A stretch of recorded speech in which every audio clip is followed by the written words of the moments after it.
सभी मित्रों से निवेदन है कि लाइव सेशन को अधिक से अधिक संबंधित ग्रुपों में शेयर कर दें।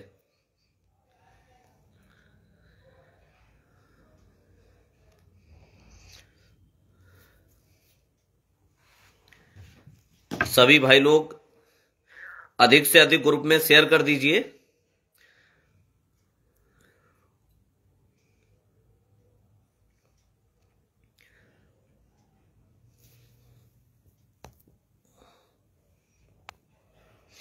सभी भाई लोगों से निवेदन है कि अधिक से अधिक ग्रुपों में लाइव सेशन। उम्मीद करता हूं मेरी आवाज आप सभी लोगों तक पहुंच रही होगी। आज के प्रकरण पर वार्ता होगी, उससे पहले सभी लोग लाइव सेशन को अधिक से अधिक ग्रुपों में शेयर कर दें। और ये भी बहुत खुशी की बात है, राम पूजन भाई नमस्कार, लाइव सेशन को शेयर करते रहे सभी लोग। सभी लोग लाइव सेशन को अधिक से अधिक ग्रुपों में शेयर कर दीजिए। फिर मैं अपनी बात को रखना शुरू करता हूं। चलिए ठीक है, मैं अपनी बात को रखना शुरू करता हूं, सभी लोग शेयर करते रहेंगे।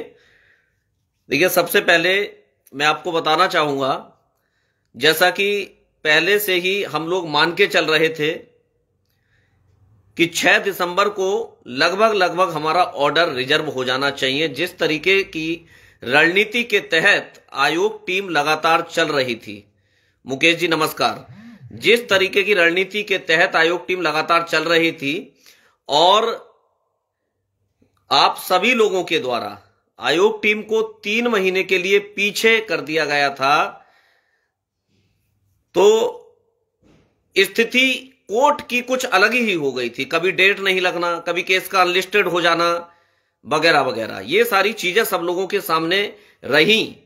और इसी आधार पर सब लोगों ने फिर आयोग टीम से यह अपील की कि आप लोग सामने आइए और आगे आकर लड़ाई लड़िए और हम लोग आपका पूरा समर्थन करेंगे।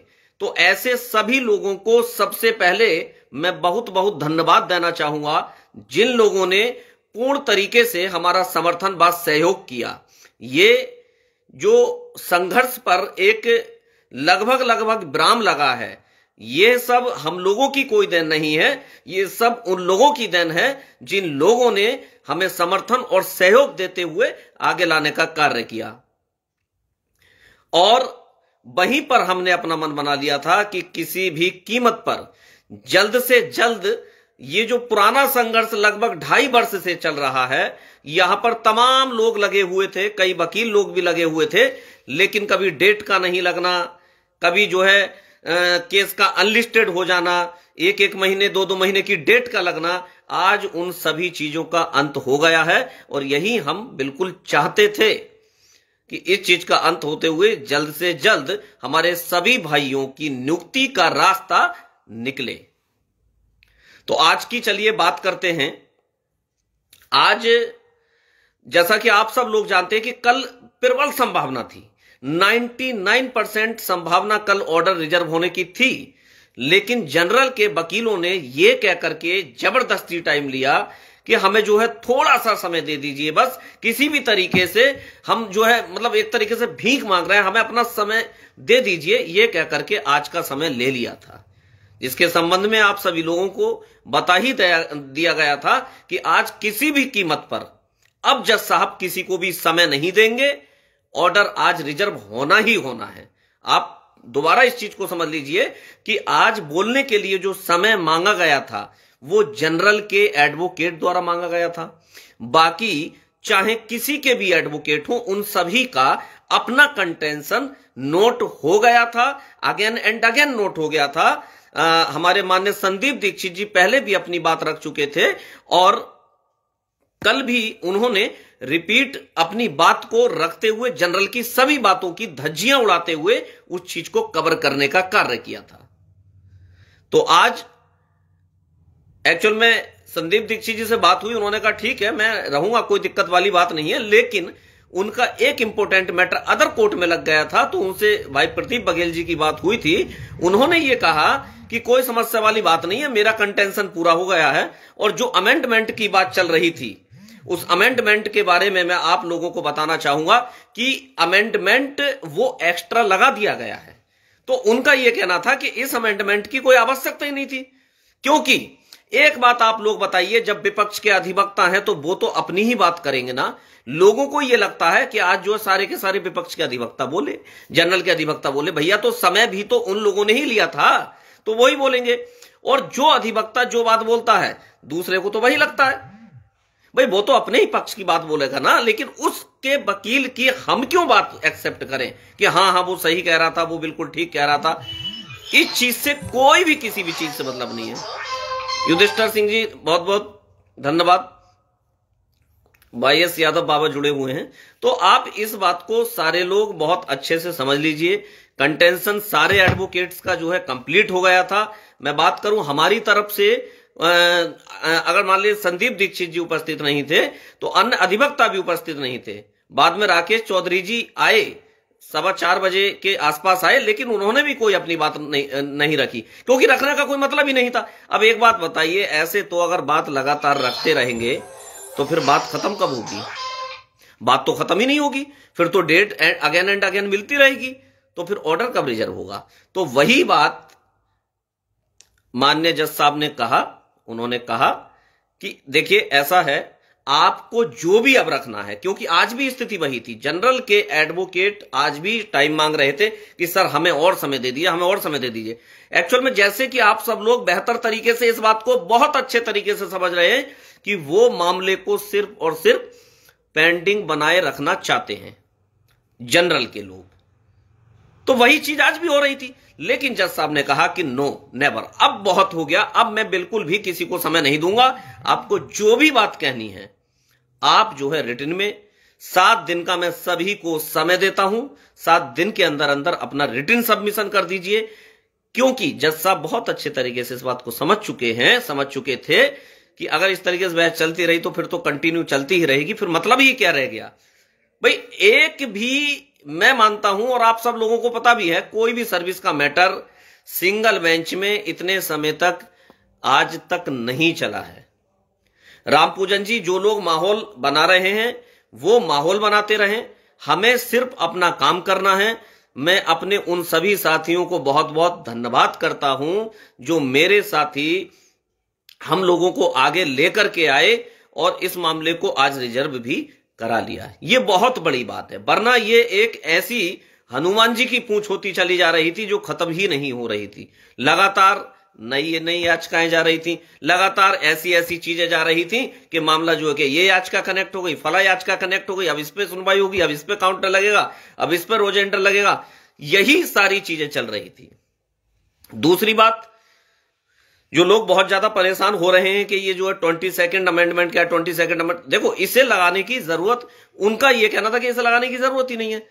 तो ठीक है, उस पर स्टडी कर लिया जाएगा, 7 दिन का समय दिया है, परिवर्तन करने की आवश्यकता होगी तो कर लिया जाएगा, लेकिन आवश्यकता नहीं है। आज भी हमारे अधिवक्ता लोग यही बात कह रहे हैं, उनसे बाद में हमारी बातचीत हुई। और बाकी जो है विड्रॉ करने की बात है, विड्रॉ कर लेंगे।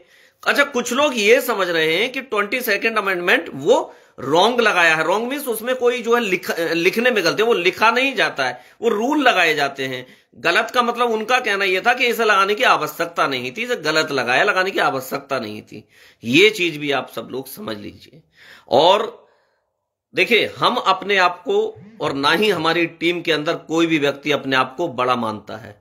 हम लोग अगर हैं तो हम में 6800 लोग हैं, और हमारा इरादा, जो हमारा उद्देश्य था वो यही था कि ऑर्डर रिजर्व हो और इस 2 साल के संघर्ष से हम लोगों को किसी भी सूरत में मुक्ति मिले। तो उसी तरीके से हम उसी डायरेक्शन में केस को लेकर चलते रहे। यहां पर कई विरोधी ताकतों का भी सामना करना पड़ा, लेकिन हमें सब पता है कैसे, कहां, क्या करना है। आज वो अमेंडमेंट चली, गलत था, संजय भसीन जी ने भी उसमें अपनी बात रखी कि ठीक है, कोई बड़ा इशू नहीं है, एक पेज का मामला है, अगर होगा तो इधर उधर हो जाएगा, उसमें क्या है, विड्रॉ हो जाएगा। ये लोग वो बेहतर तरीके से जानते हैं जो कोर्ट में उपस्थित थे।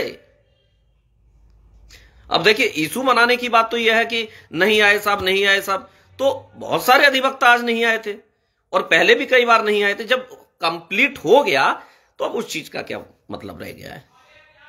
बाकी हमें इस चीज से कोई मतलब नहीं कौन क्या कह रहा है, हम ये कहना चाहते हैं, हम क्या कह रहे हैं उस चीज को लोग सुने। मैं किसी के वाद विवाद में बिल्कुल नहीं पड़ना चाहता।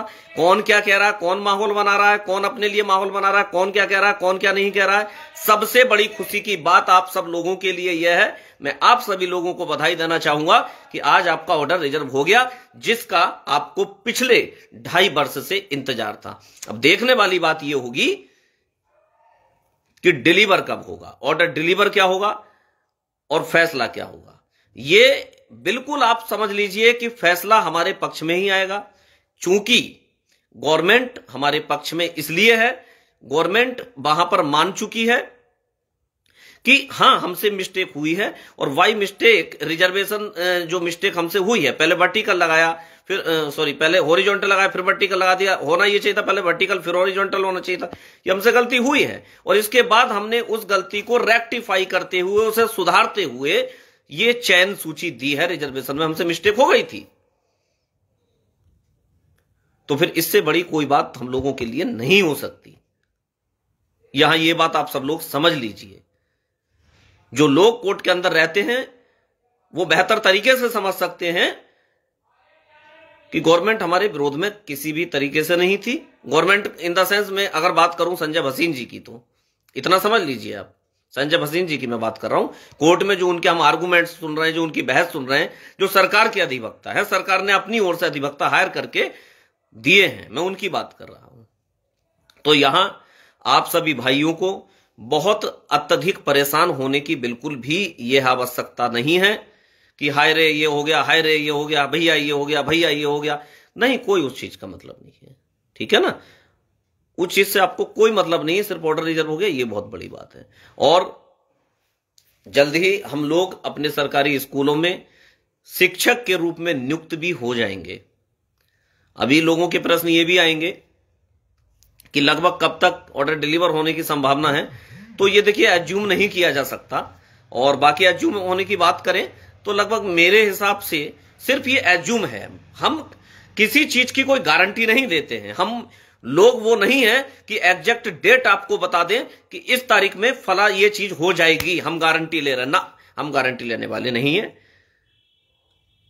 हम उस चीज की कोई गारंटी नहीं लेते डेट की। लेकिन मुझे ये लगता है कि शायद 15 से 17 दिन के अंदर हमारा ऑर्डर डिलीवर हो जाएगा। यही सब चीजें हैं, यही सब बातें हैं। आपको किसी भी तरीके से राजेश कुमार जी अमेंडमेंट का मैटर क्या फंसा, स्पष्ट करें। राजेश कुमार जी, वैसे तो मैं इस बारे में बता चुका हूं, और अमेंडमेंट का मामला यह था कि वो एक्स्ट्रा लगा दिया गया है, उसमें कोई गलत भी नहीं है, ठीक है ना। लेकिन फिर भी अगर ऐसी बात है तो दोबारा स्टडी करते हुए उसे विड्रॉ कर लिया जाएगा। 7 दिन का समय दिया गया है। लोग बात यहां पर ये रख रहे हैं कि वो आए नहीं, वो आए नहीं, उनका कंडीशन पूरा हो चुका था। हालांकि उन्हें चलिए ठीक है आना चाहिए था, बातचीत हुई, उन्होंने कहा सर कि अब इतना ज्यादा वो नहीं है, मैं अगर वहां होऊंगा भी तो मैं अपनी बात को नहीं रख सकता, क्योंकि टाइम जो बोलने का लिया, समय लिया है उन्होंने। अब उन्होंने समय लिया तो वही बोलेंगे। भाई और भी तो अधिवक्ता थे जनरल के अलावा, तो बताइए आप कौन से अधिवक्ता आज बोले हैं? कोई नहीं बोल पाए हैं। तो इसलिए कोई उसमें आप लोगों को बिल्कुल भी परेशान होने की आवश्यकता नहीं है। आयोग टीम पर आप लोगों ने विश्वास किया, उस विश्वास के तहत, उस समर्थन के तहत यहां तक हम लोग आ गए हैं कि ऑर्डर रिजर्व हो गया है। वरना केस कभी अनलिस्टेड होता रहता, कभी लिस्टिंग में जाता रहता, कभी ये करो कभी वो करो, ये सारी चीजें लगभग चलती रहती। इसके अलावा किसी भाई का और कोई प्रश्न हो तो वो बताए। भाई एस यादव जी, बहुत बहुत धन्यवाद आपका। विकास वर्मा जी, डरने वाली देखिए कोई बात नहीं है, क्योंकि किसी भी तरीके से हम लोग तो विनिंग पार्टी हैं। प्रदीप भाई और राहुल भाई कोर्ट में नहीं थे। हाँ, प्रदीप भाई राहुल भाई कोर्ट में नहीं थे, उनका आज जो पर्सनल इशू था तो वो लोग निकल गए थे, उसमें कोई समस्या वाली बात नहीं है। प्रदीप मोरे जी कह रहे हैं अमेंडमेंट क्या भैया? अमेंडमेंट की बात मैं बोल चुका हूं, बता चुका हूं, आप दोबारा से उस चीज को सुन लेंगे। आगे क्या होगा? आगे ऑर्डर डिलीवर होगा। और क्या होगा पवन सविता जी? आगे ऑर्डर डिलीवर होगा।